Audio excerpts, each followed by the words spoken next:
अस्सलाम वालेकुम दोस्तों, आज हम आपके लिए बहुत ही दिलचस्प वीडियो लेकर हाजिर हैं। दोस्तों, अगर आपने अभी तक हमारा चैनल सब्सक्राइब नहीं किया तो सब्सक्राइब करें, साथ में दिए घंटी के निशान को दबाकर आप बल प्रेस करें। कौन सी चीज़ गिनने में तो 10 मगर असल में 1 होती है?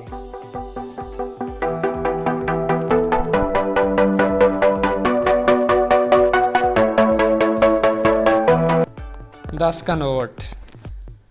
किस मुल्क के नाम के पहले 2 हर्फ हटाने से खाने वाली चीज़ का नाम बन जाता है?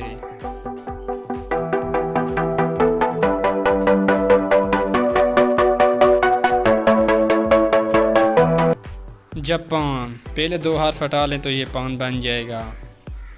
ऐसी कौन सी चीज़ है जो जिंदा और मुर्दा दोनों हालत में हमारी भूख मिटाती है?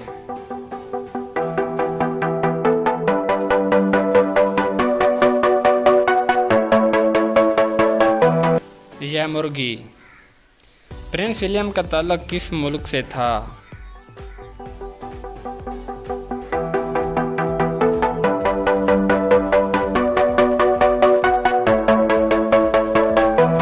माल्टा से। दोस्तों, अगर आपको आज की वीडियो अच्छी लगी हो तो चैनल को सब्सक्राइब लाजमी कीजिए। शुक्रिया।